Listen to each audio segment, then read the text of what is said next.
Alrighty, second graders, welcome back. So this week in art, we are taking our prints that we made from our Andinkra prints. So we learned about Andinkra cloth, we learned about the Ashanti people who are from Ghana, Africa. We learned about their beautiful fabrics that they make, and we learned about all of their different symbols and that each symbol means something. So when they print their fabric, they are printing words in a sense on their fabric, which is pretty sweet. And we each chose a symbol and we drew it on a piece of paper. We transferred it onto foam.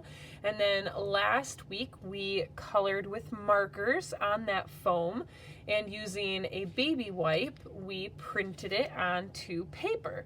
So hopefully you guys ended up with a few different designs that turned out. Hopefully none of you guys gave up. I hope you guys all kept trying until you got one that you were happy with. But then what we're going to do today is you guys can go ahead and take them and cut them out.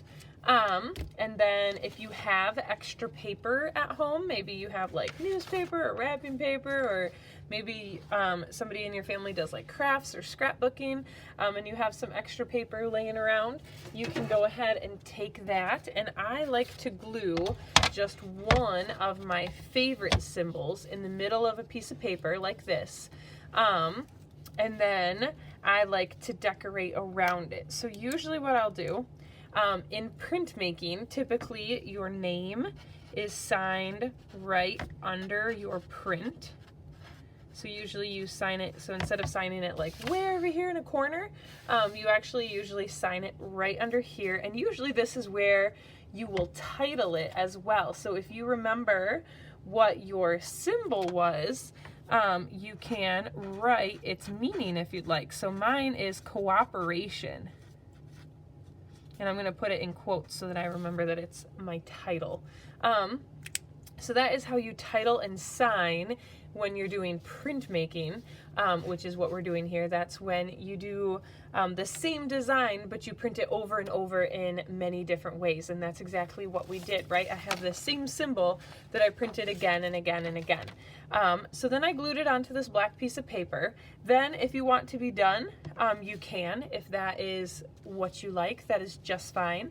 But what I like to do is sometimes I like to look at some of these other symbols that I didn't have a chance to use for my final, and I like to make a border around the edge. So I like to draw some of these symbols again, or maybe for the first time, right around the edge, and make kind of a border. So that is a suggestion for you too, if you would like.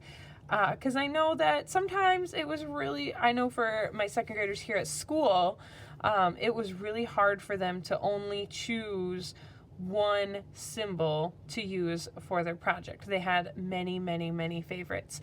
So I think what I'm going to do is I'm actually going to take my same symbol that I did, and I'm going to do a few more around the edge, along the bottom. Can you see it? Oh, good.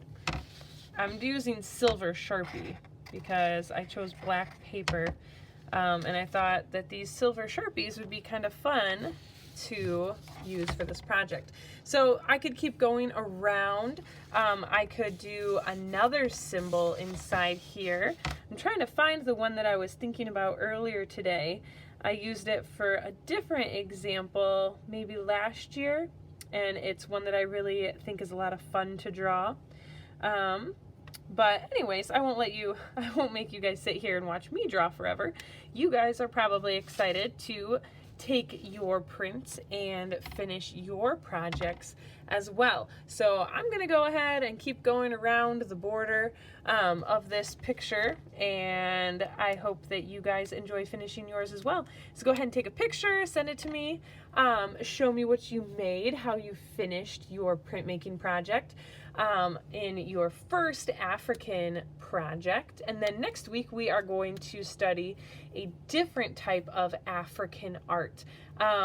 And for next week's project, you will need some sort of clay. We are going to be using Model Magic. So if you need some, please just let me know and I'll drop it in the office for you. That way you have it for next week.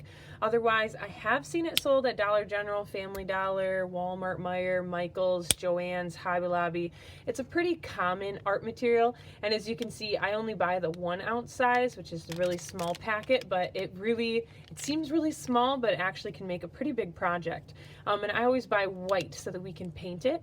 Otherwise, if you guys want to make your own Play-Doh or air dry clay at home, I've seen tons of recipes on Pinterest. Or if you want to buy like Crayola air dry clay, Crayola has a different type of clay that's called air dry clay. Or if you have something else that you can make something out of, that is just fine with me. Otherwise, I'm happy to drop one of these packets in the office for you. But this is for next week, okay? So don't worry about it.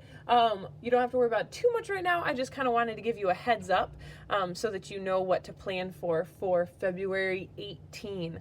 Also, February 18 is the deadline for the art competition.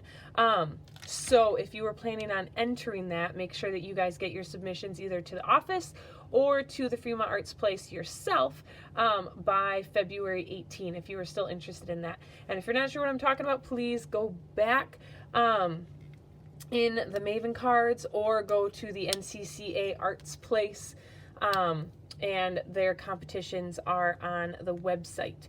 So I will talk to you more later.